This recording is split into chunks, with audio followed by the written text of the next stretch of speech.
Let me introduce Amanda Gorman, our nation's first ever National Poet Laureate.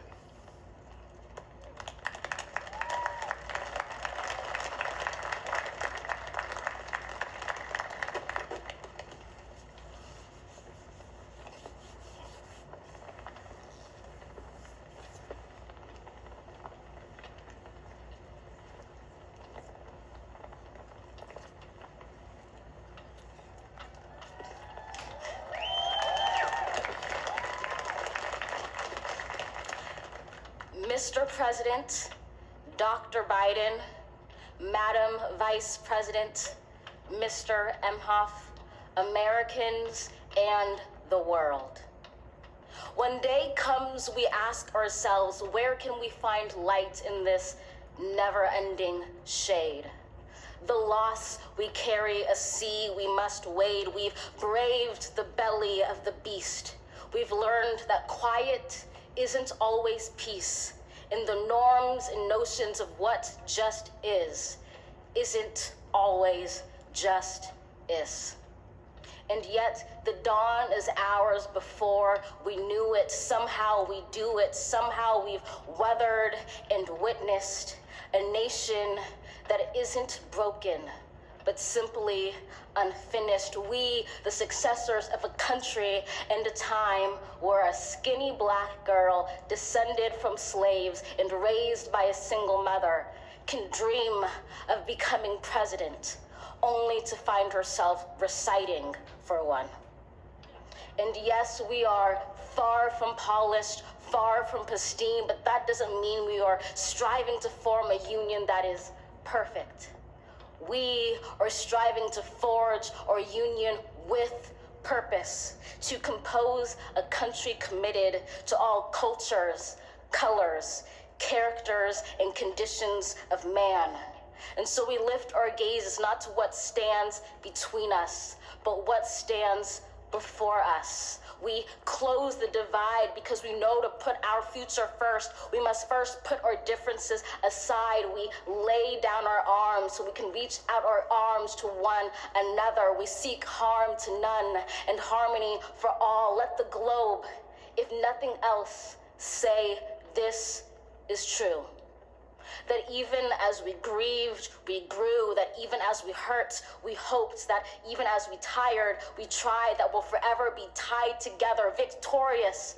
Not because we will never again know defeat, but because we will never again sow division.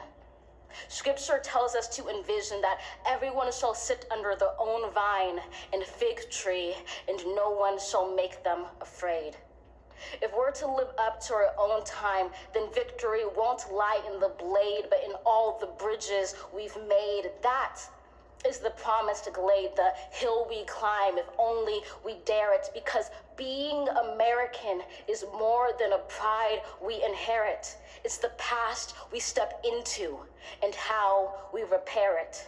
We've seen a force that would shatter our nation rather than share it, would destroy our country if it meant delaying democracy. And this effort very nearly succeeded.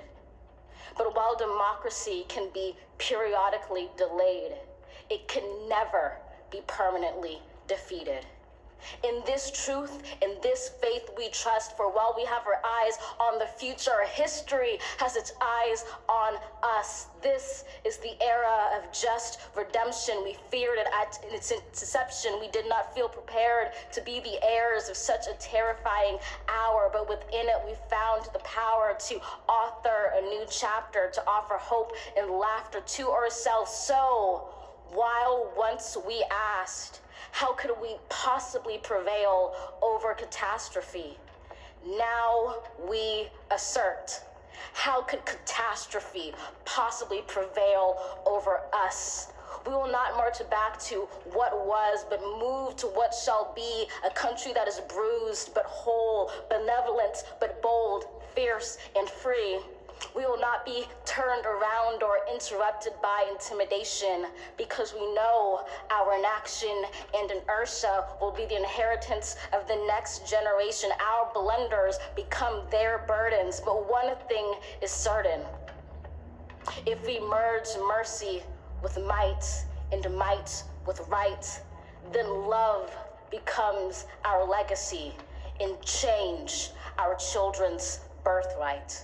So let us leave behind a country better than the one we were left. With every breath from my bronze-pounded chest, we will raise this wounded world into a wondrous one. We will rise from the gold-limbed hills of the west. We will rise from the wind-swept northeast, where our forefathers first realized revolution. We will rise from the lake-rimmed cities of the Midwestern states. We will rise from the sun-baked south. We will rebuild, reconcile, and recover in every known nook of our nation, in every corner called our country. Our people, diverse and beautiful, will emerge battered and beautiful. When day comes, we step out of the shade of flame and unafraid. The new dawn blooms as we free it. For there is always light, if only we're brave enough to see it, if only we're brave enough to be it.